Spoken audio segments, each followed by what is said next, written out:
Our next presenter is Kate Bailey with EcoCycle. Kate works for the International Program Department of EcoCycle, which is a fancy way of saying she works on any project outside of Boulder County. She develops tools for communities to convert their waste problems into resource opportunities so they can create jobs, protect our environment, and strengthen local economies. Kate can otherwise be found playing soccer, growing and cooking her own food, hiking 14ers, or dreaming of the beach. Thanks for having me. My name is Kate Bailey. The topic of my talk is thinking globally, acting locally, things you may not know about recycling and why it's important, particularly in the face of climate change. So a little bit about climate. We look like we're going to hit a 3-degree temperature increase by the end of this century. What we're also talking about is maybe hitting as high of a 10-degree increase in temperature. That's something that's going to be really hard for us to adapt to over that short of a time span. So we need to find solutions where we can sort of slow down that rate of warming, and that's what I'm going to talk about. When we think about climate change, we often think of power plants and electricity, and that is definitely a big part of our problem, and that's also a big challenge. But as I'm going to walk through, we're going to see that recycling is actually a big part of the opportunity we have to change what's going on, and that our trash is a big part of the problem.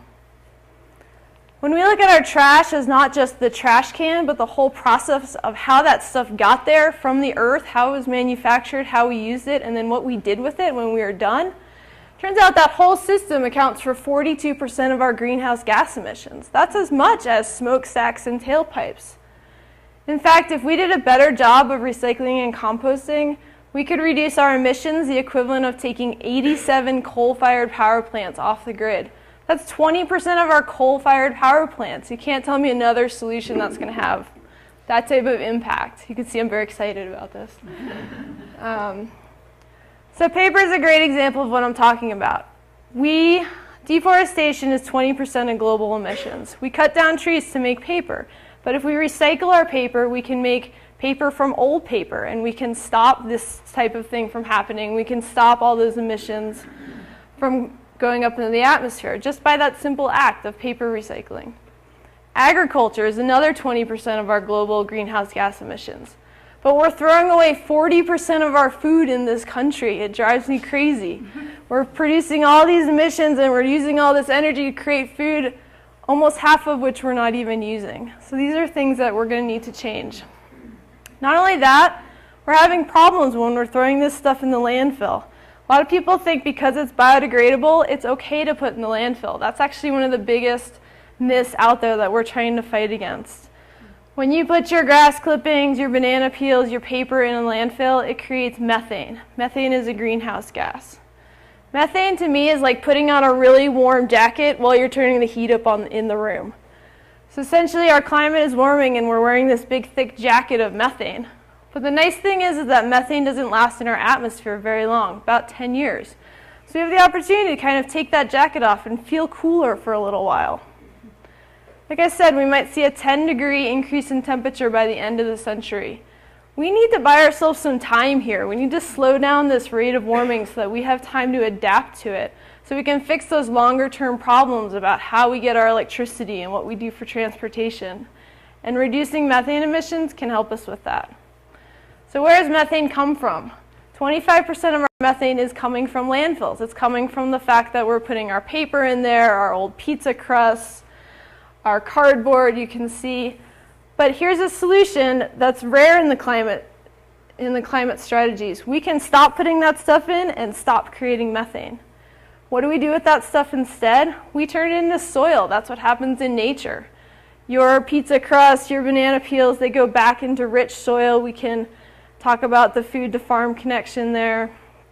We have a chance to take a bad problem, which is this huge, very potent greenhouse gas, methane, and convert it into a good solution of restoring our soils. And by putting compost back into the ground and into our soils, we can actually store carbon in there. So we're not only just taking it out of the atmosphere, we're actually creating another good situation by putting it in the soil. So it's a really big win-win. Not only that, we have the potential to actually create quite a few jobs doing this too. If we hit a recycling rate of 75% by 2030, we can create 1.1 million new jobs. There are already communities today recycling at that rate. So it's something we know how to do. We just need to do a better job at it. $900,000 worth of aluminum cans are thrown away in Boulder County every year. Boulder County has a recycling program. We're just not using it effectively. And if we did a better job, it'd be a really great step that we can take towards affecting climate change, something that we know how to do today.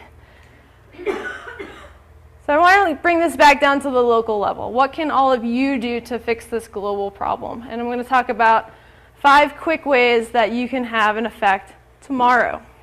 Gotta stop doing that. First one is about your fall leaves. So go home, start raking up your leaves tomorrow. Longmont has actually a great leaf compost program. We take those leaves and we make them into good soil. We literally bring them out to the farm and put them back in the soil. So you can get them picked up at the curb, you can put them in the drop-off center. Instead of contributing to climate change, you can actually be part of the solution and build healthier soils. Second one is my favorite one because I just think it's fun. Craigslist, eBay, consignment stores, antique stores, it's fun to get things for a great deal. And it really helps our environment because you're not making all that new stuff in the first place. We're not using all that energy, creating all those emissions. And this is a good one for your wallet as well, of course. Drinking tap water. We actually have some of the cleanest water in the world delivered to our taps here in Longmont. Yet we have these bottled waters. It takes 17 million gallons of oil to make all the bottled water we consume. So those are resources that we don't need to be using to make a product that we already have delivered to us. It's all about looking at things from a different perspective. And of course, there's your regular blue recycling bin. Like I said, we're throwing away a lot of aluminum. We're still throwing away half our paper. It's a matter of just kind of recommitting to something we started doing a long time ago and do a better job out of it.